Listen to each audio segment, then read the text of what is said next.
सोचबो सब करे मजाक ना वो खरी उतना अच्छी नहीं। चलिए सेशन का प्रारंभ करते हैं। तो सेशन के लास्ट में थोड़ा सा हम लोग आज थोड़ा सा एक जो सबसे कॉमन ब्लड रिपोर्ट होता है CBC, कंप्लीट ब्लड काउंट। मतलब ये एक ऐसा टेस्ट है जो किसी भी बीमारी में अगर कोई पेशेंट डॉक्टर के पास जाता है तो ये रिपोर्ट जरूर करवाते हैं, ये टेस्ट जरूर करवाते हैं। इसको हीमोग्राम टेस्ट भी कहते हैं। मतलब ब्लड के अंदर कितना क्या क्या क्या चीज़ है वो सारा कुछ इस रिपोर्ट में बताया जाता है। तो इस रिपोर्ट को क्यों किया जाता है और इससे क्या क्या समझ में आता है, इसके बारे में हम लोग आज लास्ट में थोड़ा सा बात करेंगे और फिर आगे के सेशन में बात करेंगे। परंतु उसके पहले अभी तक अगर किसी भी पेशेंट के बारे में या किसी ट्रीटमेंट के बारे में कोई अगर क्वेरी है तो एक बार आप लोग हैंड राइज कर लीजिए। पहले क्वेरी के बारे में बात कर लेते हैं, फिर आगे की बात करेंगे।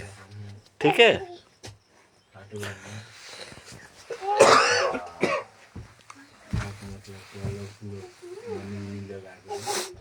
मनियो हो जा रखा है पूरे भाई पर मुझे हे जा निकापन दुआर पर तब हम ये रखे। हाँ ना कहीं भंडरिया रहत रहे। भंडरिया पुराना आदमी है।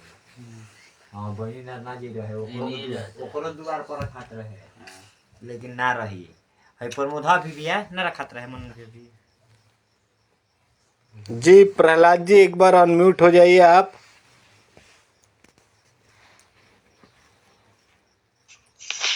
हेलो नमस्ते सर। जी नमस्कार, बताइए।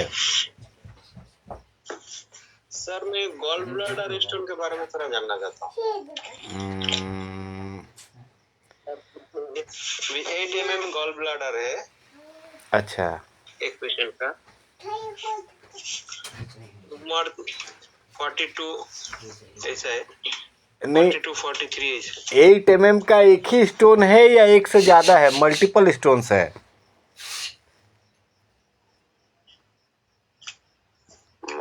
एक ही स्टोन है सर, वो तो मेरे को ध्यान नहीं है।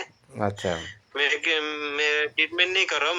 मेरा एक गांव का एक दीदी है, उसको भागना वो उसका बेटा मेरे पास थोड़ा थोड़ा सीख रहा है तो अच्छा। उसका माँ का है बोला। अच्छा अच्छा। देखो एक चीज़ है, मैं ट्रीटमेंट किया था सर। एक चीज़ समझो, गॉल ब्लैडर स्टोन जो है ना ये ठीक तो होता है लेकिन ये बहुत क्रिटिकल है, बहुत टाइम भी लेता है और बहुत क्रिटिकल भी है। तो इसलिए मैं अपनी बात कहूँ तो मैं सही में मेरे पास कोई गॉल ब्लैडर स्टोन वाला पेशेंट आता है तो मैं नहीं लेता हूँ। हाँ ठीक है, मेरे फैमिली में 2-3 लोगों को हुआ था तो उनको मैंने ट्रीटमेंट दिया, ठीक हो गया, but it takes a long time, बहुत लंबा टाइम लेता है, बहुत पेशेंस की ज़रूरत है, बहुत सारी चीज़ें करनी पड़ती है। तो गॉल ब्लैडर स्टोन के लिए देखो, गॉल ब्लैडर जो में स्टोन बनता है कैल्शियम ऑक्सलेट का कोलेस्ट्रॉल से मिल करके, तो ये सबका बनता है स्टोन। लेकिन सबके लिवर में एक कोलिक एसिड बनता है, कोलिक एसिड के कारण वो स्टोन जो है वो जमने नहीं पाता है। अगर कोलिक एसिड बनना बंद हो गया या कम हो गया तो ही स्टोन बनेगा। तो कोलिक एसिड के लिए हम लोग 12 लीवर और 6 ADR देते हैं। 6 ADR इसलिए कि गॉल ब्लैडर में इन्फ्लामेशन भी हो जाता है तो इसके लिए 6 ADR देते हैं। तो पहले तो 12 ADR 12 लीवर और 6 ADR ये दिन भर में 3 बार 4 बार जितने बार हो सके उतने बार देंगे तो अच्छा है। इसके साथ साथ दिन में एक 12 लीवर 6 ADR ये दिन में 3 बार 4 बार जितने बार देंगे अच्छा है। इसके अलावा दिन में एक बार वेटर प्लस न्यूगॉल देना है। बेटर प्लस न्यूगॉल। जी सर।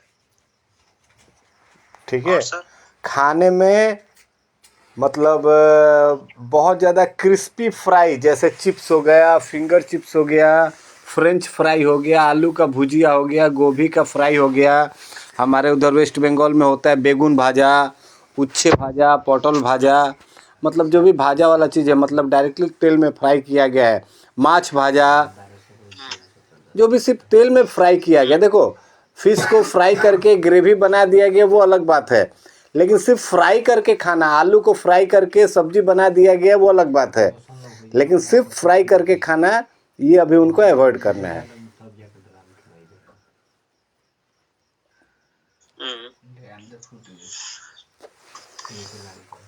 जी सर। ठीक है।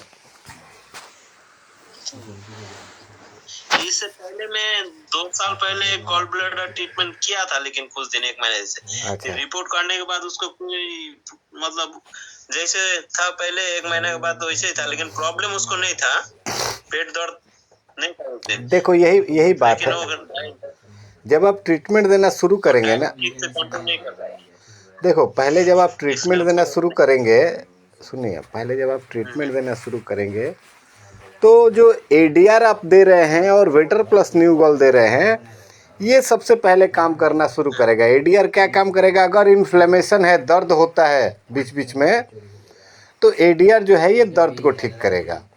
अभी क्या है, गॉल ब्लैडर में स्टोन हो जाने के कारण फैट का जो डाइजेशन है वो स्लो हो जाता है, तो वेटर प्लस न्यू गॉल दे रहे हैं तो इससे फैट का डाइजेशन ठीक तरीके से होना स्टार्ट होगा।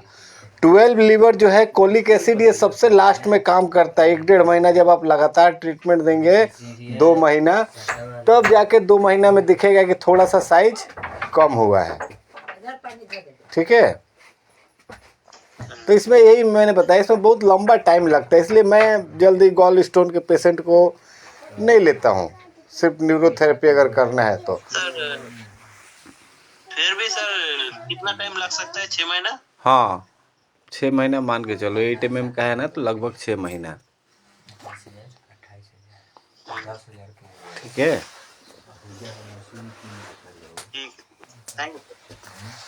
चलिए आगे बढ़ते हैं। सुनील भारद्वाज जी एक बार अनम्यूट हो जाइए। सर नमस्कार। जी नमस्कार, बताइए सुनील जी। सर एक थोड़ा सा इशू है, अभी मेरे को समझ नहीं आ रहा। मेरा ब्रदर है, चाचा का लड़का। हेलो। हाँ बताइए। हाँ सर, मैंने आपको रिपोर्ट भी भेजी है उसकी। उसको ना कोई ट्यूमर हुआ था, उसको निकलवाया तो अभी वो दोबारा से डेवलप हो गया, और स्पाइन पे L2 मतलब नंबर 2 के आसपास है वो, उससे नस भी दब रही है, और कीमो भी कराई है उन्होंने इधर उधर दिल्ली में कहीं पे, और आराम आया नहीं है। और नस दबने से पैरों का मूवमेंट थोड़ा कम हो गया, लेट भी नहीं पाता, लेटता है तो दर्द बहुत हो रहा है। मैं कल देख के आया, इसमें ग्रेटर नोएडा में JP हॉस्पिटल में है, रेडिएशन की थेरेपी कुछ करा रहे हैं। अच्छा, और समझ नहीं आ रहा, मैं तो 2 पेन के 6 ट्रीटमेंट दिन में 5-6 बार करने के लिए सिखा के आया हूँ, और 30 मेडुला और 6 ADR दिया कि थोड़ा इन्फ्लेमेशन वगैरह कम हो उसमें, और ज्यादा वो लेट नहीं पा रहा वहाँ पे, तो थोड़ा परेशान हूँ सर। कुछ बताओ कि इजीली कुछ हो सकेगा क्या इसमें? रिपोर्ट मैंने आपको सेंड की है सर व्हाट्सएप पे। चलो रिपोर्ट में देख लूँगा, लेकिन सबसे पहला एकदम इमीडिएटली ये काम करो कि उनको फ़ोन करके मना करो कि 6 ADR नहीं देना है। ओके सर, ठीक है। कभी भी अननेचुरल ग्रोथ है तो वहाँ पे ADR का यूज़ नहीं करते हैं, थाइमस का यूज़ करते हैं। ठीक है सर। ठीक है, तो थाइमस का एक बार मैंने इंजरी भी दिया था कि थोड़ा रिलीफ मिल जाए पेन में उसको, लेकिन थाइमस में अगर कहीं ऑटो इम्यून डिसऑर्डर है तो थाइमस नहीं देते ना सर। तो ये सिस्ट हो गया है लंबर रीजन में, तो सिस्ट होना ऑटो इम्यून थोड़े है, ये तो एक अननेचुरल ग्रोथ है। लेकिन हाँ, फिर भी यहाँ पे अगर बहुत ज़्यादा ज़रूरी नहीं है तो थाइमस का यूज़ नहीं करेंगे। सबसे बढ़िया है कि सबसे पहले आप दीजिए 30 मेडुला 3 बार। ठीक है सर। उसके बाद आप दीजिए सेकंड में 2 पेन 6 बार। ओके सर, हाँ ये तो कर ही रहा हूँ। और उसके बाद कीजिए 60 टो फिंगर गॉल लीवर, ये भी 3 बार। ठीक है सर, ये भी हाँ। और ये 3 बार देने के बाद सबसे लास्ट में दे दीजिए 4 पैरा। ओके सर, ठीक है, 4 पैरा देने के बाद सबसे लास्ट में आप फिजिकल पॉइंट के रूप में ऑर्गन क्लियरेंस दे दीजिए। हेलो। सर वो एक्चुअली लेट नहीं पा रहा है, करवट लेते भी दर्द हो रहा है उसको ना। अच्छा, तो मतलब चित पित, शायद साइड थोड़ा सा इस तरह का हो गया है कि हाँ, तो कोई बात नहीं। सीधा लेटने में कहता है मेरे को तो लगता है पैरों में बहुत चलन हो गई हो, ये वो पेन बढ़ जाता है बहुत ज्यादा, मैं सो भी नहीं पा रहा हूँ, ऐसे कंडीशन उसकी बहुत खतरनाक है। अच्छा, तो कोई बात नहीं, ऑर्गन क्लियरेंस नहीं दीजिएगा, बाकी पॉइंट्स दीजिए। 28,000 30,000 जी सर, जी सर। और और मैंने बताया कि जब आप आ जाओगे आपको दिखाया, तो भी नोएडा सेक्टर 50 में ही रहते हो। अच्छा अच्छा, ठीक है, तो मैं जैसे ही पहुंचता हूँ मैं व्हाट्सएप पे, फेसबुक पे मैं अपडेट कर दूंगा, ठीक है। जी सर, जी सर। तो एक बार मिल भी लेंगे तो अच्छा और रहेगा। मैं भी मिलूंगा ही, आपसे बात हुई थी। चलो ठीक है, हाँ हाँ, साथ में ही आ जाएंगे आप लोग दोनों, तो साथ में अच्छा रहेगा। बिल्कुल सर, बिल्कुल। चलिए, तो इससे थोड़ा सा राहत सी मिल जाए, घर में सब परेशान है उनके कि क्योंकि कीमो वगैरह भी कराई है, कुछ मतलब फायदा नहीं हो रहा। देखो रेडिएशन अब थेरेपी ले रहे हैं। सुनो सुनो सुनो, अभी जो मैंने फॉर्मूला बताया ना, हाँ जी, हाँ जी। एक बार तो ये पूरा दे देना, और उसके बाद 30 मेडुला जो सबसे पहले देना है 3 बार, और सबसे लास्ट में 4 पारा देना है, ये दोनों को हटा देना। 2 पेन 6 बार और 60 टो फिंगर गॉल लीवर 3 बार। ये पूरे दिन में कोशिश करो 3 से 4 बार देने के लिए, ठीक है सर। 3 से 4 बार, लेकिन 30 मेडुला और पारा ये एक ही बार देना। Okay sir, okay okay. ठीक है, चलिए सर, ठीक। चलिए आगे बढ़ते हैं। उदय जी एक बार अनम्यूट हो जाइए। जय श्री राम सर। जय श्री राम, बताइए। मैं सर एक जरा कॉमन क्वेश्चन ही था, जैसे मेरे पास एक पेशेंट था, 18 mm का स्टोन है उसको गॉल ब्लैडर में। अच्छा, तो हमने 3 महीने किया, तो 3 महीने में वो हाफ हो गया था। अच्छा, तो दोबारा उन्होंने लेना बंद कर दिया, फिर बढ़ गया। देखिए, 18 नंबर हो गया हुआ है। अच्छा अच्छा, देखिए एक चीज है, किसी भी बीमारी को ठीक करना अलग बात है, और किसी भी बीमारी के कारण को ठीक करना अलग बात है।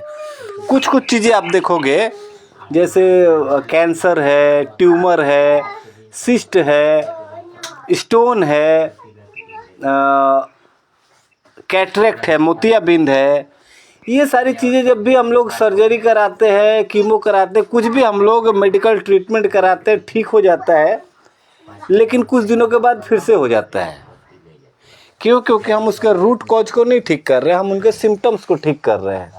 जैसे कि अभी जो इन्होंने इन्होंने सर ने बताया कि वो लंबर रीजन में एक ट्यूमर जैसा बन गया है, पहले उन्होंने कीमो वगैरह कराया, ठीक हो गया, फिर से दोबारा हो रहा है। क्यों हो रहा है? क्योंकि वो होने के कारण को नहीं ठीक किया गया। बॉडी के अंदर सोमेटोस्टेटिन सही तरीके से नहीं बन रहा है, जिसके कारण ये बार बार अननेचुरल ग्रोथ हो रहा है। हम एक ग्रोथ को ठीक करेंगे, दूसरा हो जाएगा। तो वैसे ही ये जो स्टोन का भी जो मैंने बताया, देखो जब तक हम ट्रीटमेंट ले रहे हैं वो कम होगा कम होगा। अब आधा हो गया तो सोचते हैं कि अरे अब तो पिघलना शुरू हो गया, आधा ही रह गया ना, आधा खत्म हो जाएगा, ट्रीटमेंट बंद कर देते, तो फिर से वापस रीजनरेट हो जाता है, बन जाता है। तो ये चीज़ देखिए, पहले दिन ही पेशेंट को हमें ये बताना आवश्यक होता है। अच्छा, दूसरी बात बता रहा, अभी आपने जो ट्रीटमेंट दिया ना, जितने दिन भी ट्रीटमेंट करा आपने, 2 महीने करा, और वो स्टोन का साइज आधा हो गया, अभी फिर बढ़ गया है। अब सोचेंगे कि फिर से ट्रीटमेंट दें, उतने दिन आधा हो जाए, तो इस बार आधा होने में बहुत ज़्यादा टाइम लगेगा, क्योंकि आप जो भी ट्रीटमेंट दे रहे हैं उनकी बॉडी को वो ट्रीटमेंट समझ में आ गया था इतने दिन में। तो अब सेम वही ट्रीटमेंट को काम कराना है, तो पहले 1 हफ्ते तो आपको न्यूट्रल ट्रीटमेंट देना पड़ेगा, जो पहले आपने ट्रीटमेंट दिया है उसके इफ़ेक्ट को ख़त्म करने के लिए। उसके बाद फिर नए से वो ट्रीटमेंट स्टार्ट करना पड़ेगा। तो 1 हफ्ते फिर से वापस ऐसे बेकार जाता है, एक बार ट्रीटमेंट गैप करके फिर दोबारा स्टार्ट करने में। वो आएंगे सर, हम मना करके फिर इसी बात से, क्योंकि रेगुलर लेना उनके बस की बात नहीं है।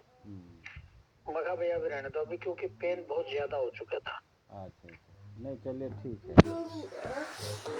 अभी तो रहने दो मगर और गॉल रेगुलर लेगो तेरी बात बना। हाँ, और गॉल ब्लैडर स्टोन वाले में एक बात बताता हूँ कि जैसे हम लोग ऑन नेचुरल ग्रोथ में फैमिली मेम्बर को सिखा देते हैं ना कि 2 पेन हर 2 घंटे के बाद दे दिया करो, तो वैसे ही गॉल ब्लैडर के स्टोन में भी हम लोग 12 लीवर सिखा सकते हैं कि हर 2 घंटे के गैप में 12 लीवर दे दिया करो। ये घर के किसी मेंबर को भी सिखाया जा सकता है। ठीक है, चलिए ओके आगे बढ़ते हैं। Thank you. फेमिदा जी एक बार अनम्यूट हो जाइए।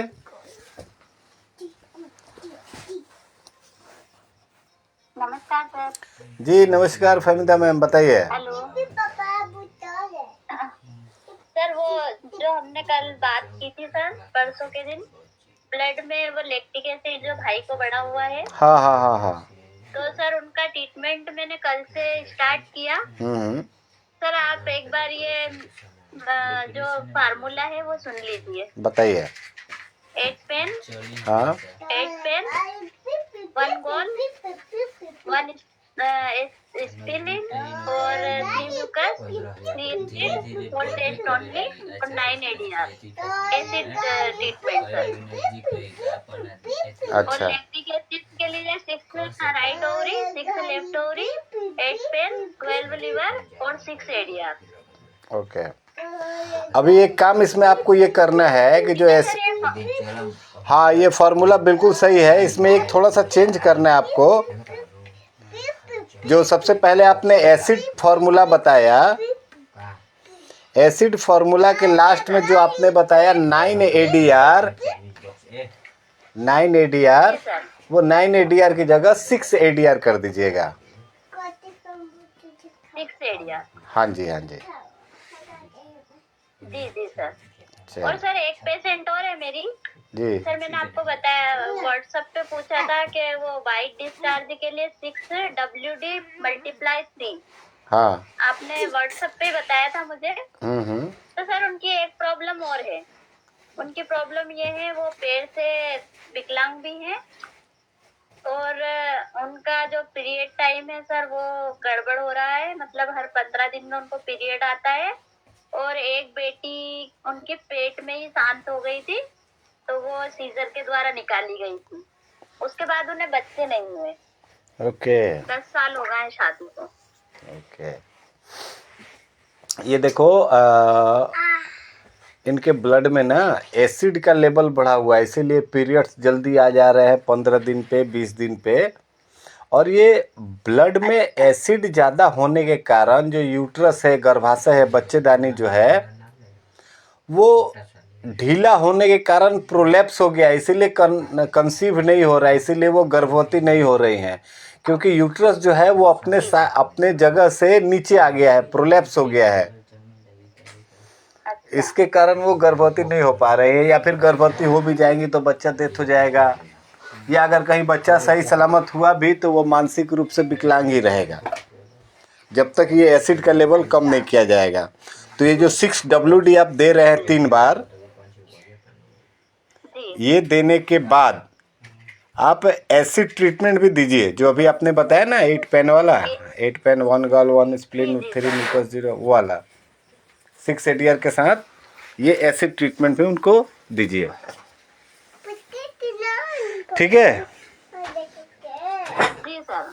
और सर मुझे एक और पूछना था जी। सर, मेरे एक छोटे भाई हैं और वो भी विकलांग हैं और पैर मतलब वही टेकी से चलते हैं सर, तो उनके भी ये कंधे में बहुत ज्यादा पेन हो रहा है, तो उनको क्या ट्रीटमेंट देंगे सर? कंधे में मतलब किस साइड, लेफ्ट में या राइट में या दोनों साइड? राइट में सर।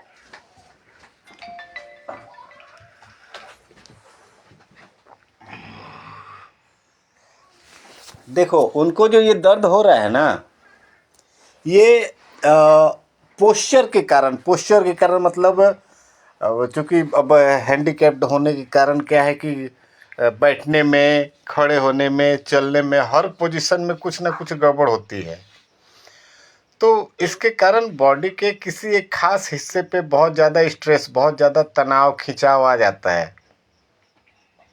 जिसके कारण ऐसा चीज़ हो सकता है।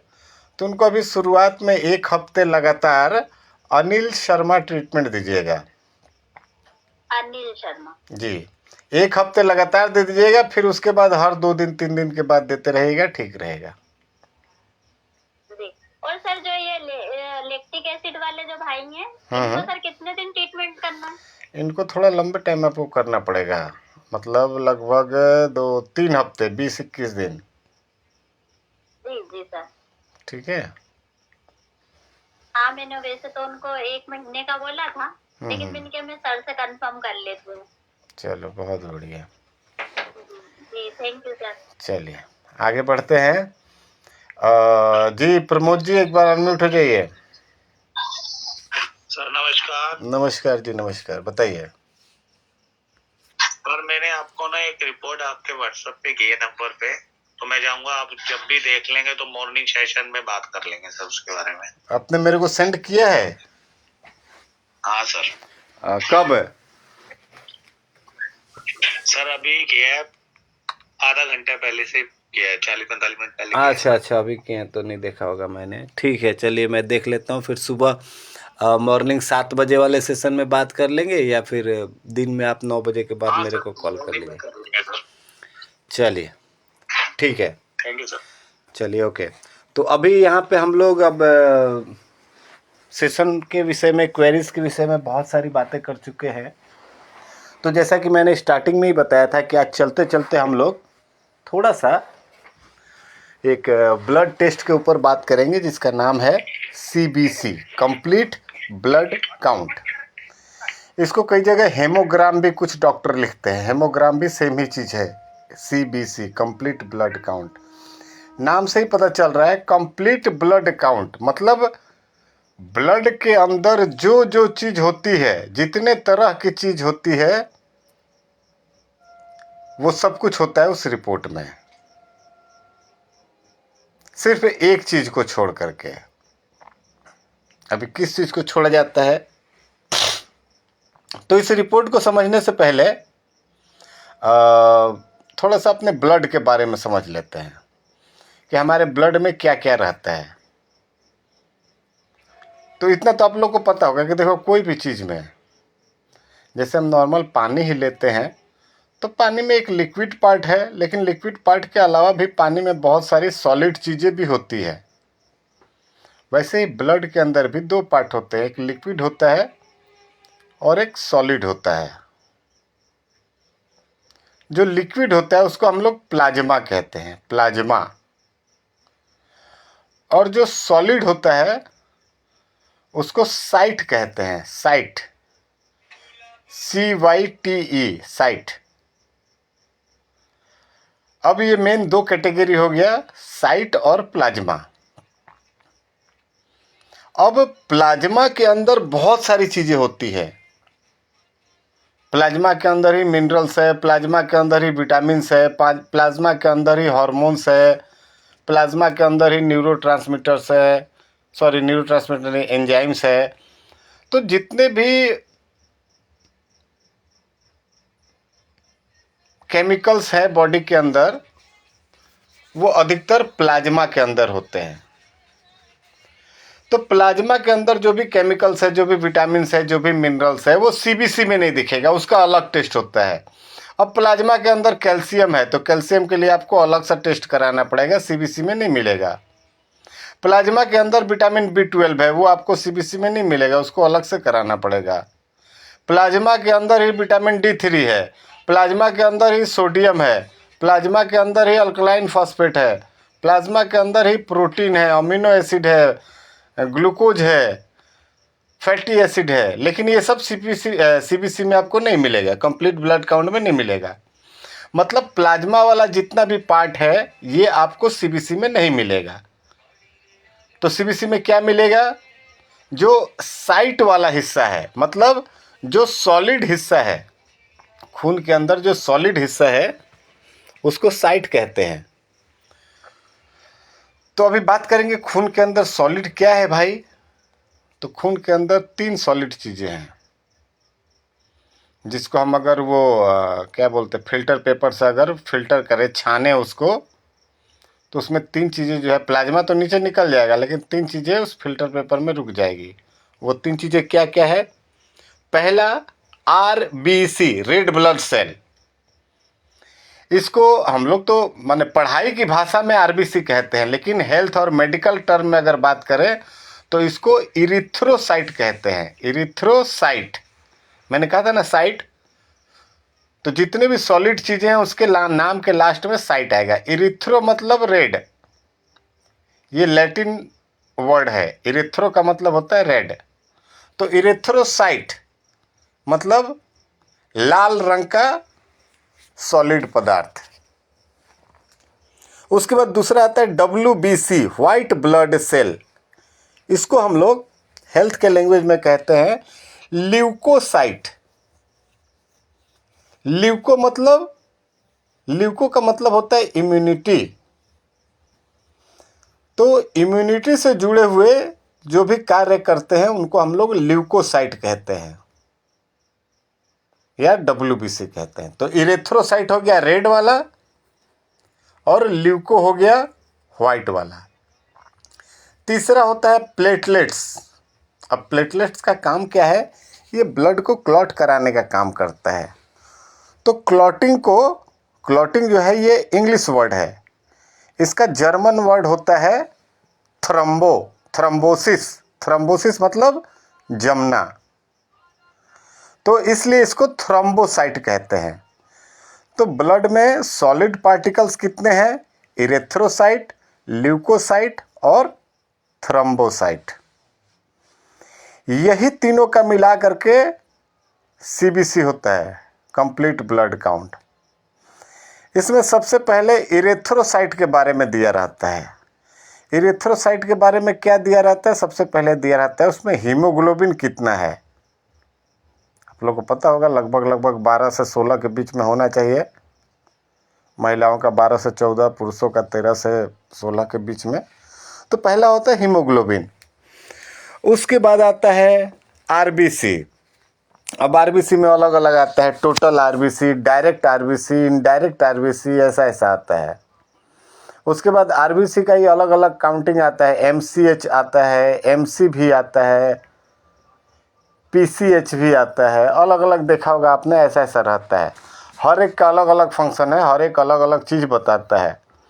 अगर सिर्फ हमें CBC देखना सही तरीके से आ गया, CBC का रिपोर्ट देखना अगर हम सही तरीके से समझ गए, तो हमारे पास आने वाले 100 में से 30 मरीजों की प्रॉब्लम हम सिर्फ और सिर्फ CBC रिपोर्ट देख करके बता सकते हैं।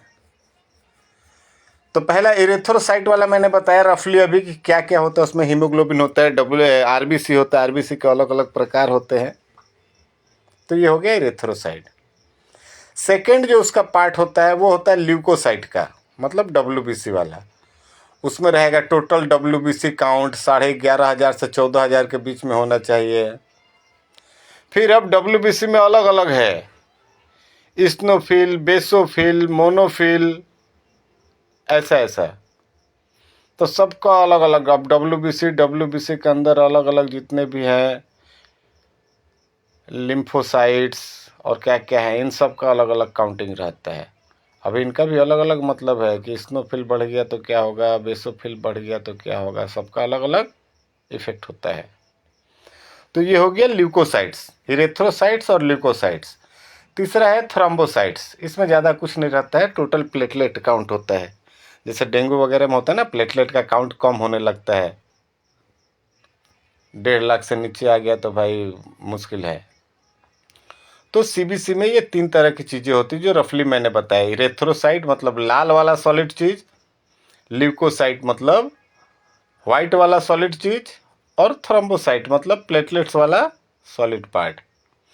अब इन तीनों में भी अलग अलग क्राइटेरिया है, किसको देख करके क्या समझेंगे, कौन सा चीज़ कम होगा तो क्या बीमारी हो सकता है, कोई चीज़ अगर ज़्यादा हुआ तो क्या बीमारी हो सकता है, ये सारी चीज़ें हम लोग आगे चल के डिटेल्स में समझेंगे। और आज मॉर्निंग के सेशन में जो हमारी एक बात हुई थी कि ब्रेन के अंदर के जो केमिकल्स है उसके ऊपर, तो मैंने ढूंढा, मुझे मिला वो PDF, लेकिन वो इनकम्प्लीट है। और वो 2022 का बनाया हुआ है। 2022 में हमारे साथ जितने भी लोग जुड़े हुए थे, जैसे अनिल भटेजा जी थे और भी बहुत सारे लोग थे, तो 2022 में बहुत सारी चीज़ें हमारी पेंडिंग रह गई थी, और जो पेंडिंग रह गई वो फिर पेंडिंग रह ही गई है। तो वैसे ही ब्रेन के जो केमिकल्स है, जो न्यूरोट्रांसमीटर्स है, जो हार्मोन्स है, उसके ऊपर मेरे को लगता है 8-10 दिन का मेरे को समय लगेगा। मैं ये बना करके फिर एक सेशन करूँगा इसके ऊपर, तो अब इसमें समय लगेगा लगभग हफ्ते 10 दिन का। लेकिन उस बीच में हम लोग जो ये ब्लड से रिलेटेड जो भी टेस्ट वगैरह है, पिछले साल भी हमने 2023 में भी इसके ऊपर बहुत सारे सेशंस किए थे, CBC के ऊपर पूरा सेशन ही था। लेकिन अभी वो यूट्यूब चैनल अवेलेबल नहीं है, तो इसलिए फिर से एक बार हम लोग कर लेंगे तो अच्छा है। जितने भी नए लोग हैं उन लोगों को भी पता चल जाएगा, और जो पुराने लोग हैं उनके लिए रिवीजन भी हो जाएगी, क्योंकि अपने न्यूरोथेरेपी में सब कुछ बहुत बेहतरीन है। मैं अपना एक पर्सनल एक्सपीरियंस बता रहा हूँ कि न्यूरोथेरेपी में सब कुछ बहुत एकदम ज़बरदस्त है। बस एक कमी है, हमें एनाटॉमी फिजियोलॉजी पूरा सिखाया जाता है, हर एक बॉडी का पार्ट, उसके केमिकल, उसके फंक्शन, उसको एक्टिवेट करने का तरीका, सब कुछ सिखाया जाता है। लेकिन कहीं ना कहीं एक कमी रह जाती है हम सभी न्यूरोथेरेपिस्ट के अंदर, कि हमें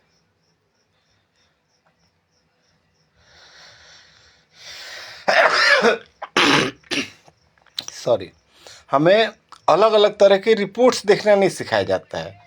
जैसे ब्लड रिपोर्ट्स हो गए, या एक्सरे रिपोर्ट हो गए, MRI वगैरह हो गया। ये तो नॉर्मल है। मैं ये नहीं कहता कि एक ही दिन में आप ECG देखना सीख जाओ, EEG देखना सीख जाओ, इको देखना सीख जाओ, उतना ज़रूरत नहीं है। लेकिन at least blood report, urine report, x ray और MRI, ये 4 कॉमन चीज़ें हैं। इसके बारे में हम सभी को थोड़ा बहुत जानकारी होना चाहिए। और न्यूरोथेरेपी में अभी भी हमारी यही कमी है कि हम लोग कहीं ना कहीं अपने 1 साल के डिप्लोमा में न्यूरोथेरेपी, एनाटॉमी, फिजियोलॉजी सारी चीज़ें सिखाते हैं, लेकिन ये चीज़ें रह जाती है। जो पैथोलॉजिकल जो चीज़ है, ये कहीं ना कहीं छूट जाता है। तो कोई नहीं, अभी 2024 के अपने पूरे 1 साल हमारे पास समय है, और 1 साल में यही सब चीज़ें सीखने का प्रयास करेंगे। ठीक है, तो खैर उम्मीद करता हूँ आज का सेशन अच्छा लगा होगा। बस ख़त्म ही होने वाला है। कल फिर सुबह 7 बजे मिलेंगे। ये गुड इवनिंग जी, झुमर मैम बताइए। सर सॉरी, मैंने आपसे बिना इजाजत मैंने आज क्लास ज्वाइन किया सर।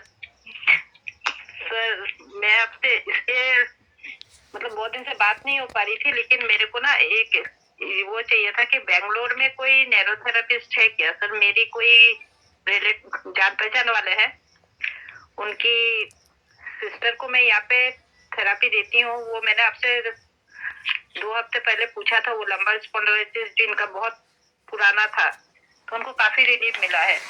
अच्छा। तो उनकी सिस्टर रहती है बेंगलोर में। तो उन्होंने अपने सिस्टर से बोला कि इस थेरेपी में बहुत फायदा है। तो उनकी सिस्टर ने मुझे बात की थी, तो बोला बेंगलोर में अगर कोई न्यूरोथेरेपिस्ट है तो मेरे को एड्रेस दीजिएगा। तो सर अगर आपको पता है तो काइंडली मेरे को एक बार। चलो ठीक है, वो तो मेरे को एक बार वो मेरे को एक बार फ़ोन बुक में ढूंढना पड़ेगा। मैं ढूंढ के देखता हूँ, बेंगलोर में होगा तो मैं आपको नंबर सेंड कर दूंगा। अगर नहीं भी होगा तो किससे मिल सकता है वो भी मैं आपको सेंड कर दूंगा कि हाँ इनसे बात कर लीजिए, इनसे नंबर मिल जाएगा। ठीक है, थैंक यू सर। चलिए। सर वो डायरेक्टरी बना रहे थे, एक बार आप पंजाब वाले नंबर डाल दिए थे, फिर बाकी रह गए थे। हाँ, ये मैं देखता हूँ, इसको करते हैं। इसको भी ये अच्छा चीज़ आपने याद दिला। पहले दिल्ली NCR का करते हैं, दिल्ली और दिल्ली से आसपास जितने भी लोग हैं, मतलब दिल्ली, हरियाणा, राजस्थान, पंजाब और यूपी, दिल्ली और दिल्ली से सटे हुए जितने भी राज्य हैं, इनका पहले ही करते हैं। क्योंकि मैं ग्रुप में डालता हूँ सभी को क्या क्या डिटेल्स भेजना है, फिर उसके हिसाब से आगे काम करते हैं। ठीक है, बाकी अभी तो नंबर है सर जी, जयराम का नंबर है सर। कहाँ, बेंगलोर के? हाँ मेरे पास है। अच्छा, आप एक बार काम कीजिएगा, ग्रुप में डाल दीजिएगा, मैं झूमर मैम को भेज दूंगा। ओके सर, चलिए ठीक सर। ठीक है। अभी बाकी और भी 2 लोगों ने हैंड राइज करा है। रवि जी नमस्कार, एक बार अनम्यूट हो जाइए, समय बहुत कम बचा है। नहीं सर, जी बताएं। सर मेरी एक रिक्वेस्ट है कि आप एक सर बॉडी अलाइनमेंट के ऊपर और एक किडनी क्लियर के ऊपर एक सेशन जरूर लो सर आप। किडनी क्लियर जो ट्रीटमेंट अपना है उसके ऊपर, हेलो जी जी, उसके ऊपर एक बॉडी अलाइनमेंट कैसे ठीक करते हैं। अच्छा चलिए ठीक है, एक काम करिएगा,